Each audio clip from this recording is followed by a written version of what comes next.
Have you ever thought of this? Erika Kirk is the only person that I have seen or been aware of who has, I got to think about this carefully, who has had her very message distrusted, challenged, questioned, disbelieved. Go down the list of the usual suspects, I guess, in her class, and there is no class. Kim Kardashian, Meghan Markle. Who else? I'm trying to think of some other people who have claimed to be something they are not. Kim Kardashian said she wanted to go to law school. She said she wanted to take the bar exam. She wasn't successful, but she didn't lie about that. She didn't say she was a lawyer. She just said she was trying to. Meghan Markle might have been a little with some of her, I don't know, products or whatever, but she never lied as to who she was. You know what I mean? Never lied. There are people, you know, whom we have observed that we don't like or believe, but they've never said something. They've never made claims that just weren't true. Yeah, they were full of it. Yeah, they were duplicitous. Yeah. But think about this. Is there anybody that you've ever seen, anybody who, since her very first go at whatever it is she goes at or towards or near or whatever, is it at all possible? Is it at all possible for anybody to replicate the lies and deception that she has provided? Add to that a total inappropriate reaction to the event.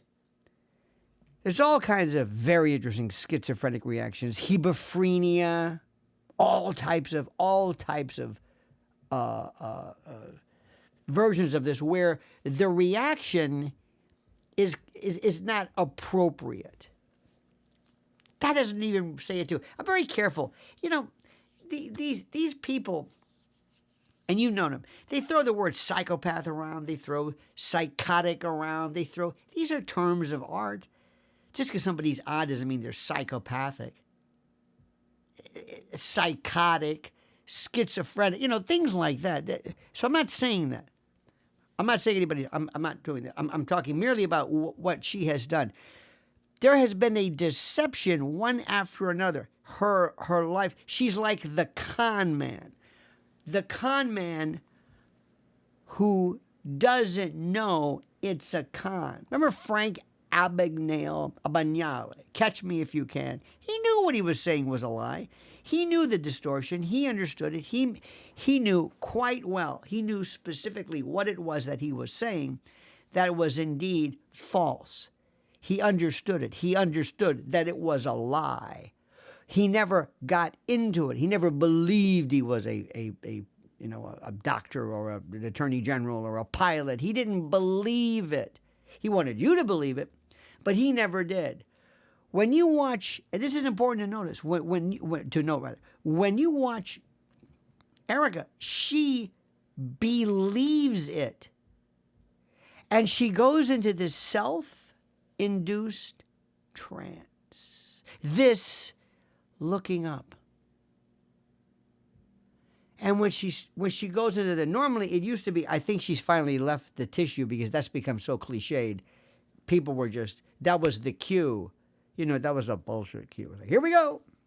And people have also suspected that maybe she might have been perhaps dipping that, I don't know, those tissues into something or those, whatever it was.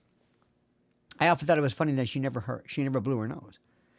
That when she cried, her lacrimation never amounted or never involved any kind of effect on her or regarding her. Or no, in any event, I don't want to belabor the point.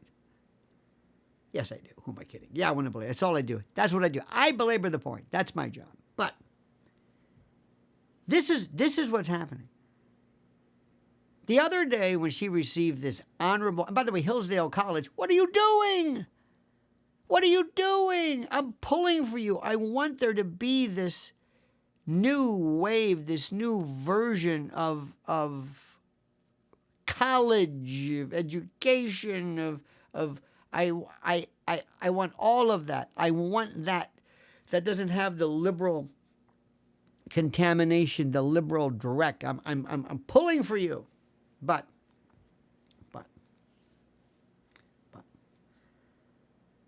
when she was giving her speech, she starts with this, and when she does this, I'm thinking, here we go.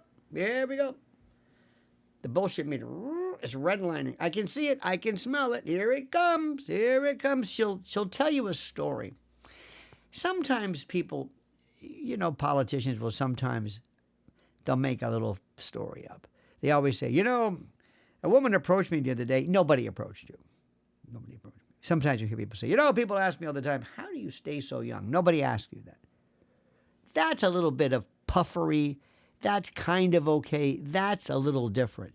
This is a different story. This is a different story. This is something she is making up on the spot. On the spot. That didn't occur. That never happened, but that she believes as she's writing, as she's spinning the yarn, as she's coming up with anecdotes that never occurred to fill in the blanks of this otherwise vacuous existence. It's coming when Charlie and she, on their honeymoon, Charlie is taking his bat phone, secreting and stealing away to some area so he can continue his coursework, his important coursework with what? Because I've got to do this class on Mesopotamian revenue systems. Or what? On your honeymoon? What? What does this have to be live? You just couldn't wait? You couldn't... I don't know how it works. Is it this idea that you better do this right now or you're not going to get those 5 credits from Hillsdale College, buddy boy? And how he would share, and he would say, Charlie, tell me something about Henry Cabot Lodge. What? This never happened. Tell me about Ben Franklin. The only person who knew was my pastor. Oh, God, I don't believe any of it. Nothing. I don't believe any of it. None of it. None. It's just, and I keep telling you, please go back and watch that. And look at Pat Sajak. Maybe Pat Sajak's a little shingat or something. I have no idea. But Pat Sajak looks like the Ativan just kicked in. It's one of the most incredible things I've ever seen in my life. It's just incredible. It's the whole thing. And then she goes off into the conspiracy theories. You've got kid. Listen, honey, this is a commencement. You want to talk to them about their lives and the future and what to do, not you and your stupid travails, the Erika agonistes, your rock, your Sisyphusian, whoever it is, who was it, who put the rock up the hill? I get them confused. Anyway, but it's, God. She won't do this. She won't. I'm turning that off because it's too important to it. I'm looking at it going, I don't want to hear this. She's too important to even consider anybody else's direction. Is this great? This is life. I could edit this out, but I'm not, because I don't want to miss this magic. This is magic. She didn't want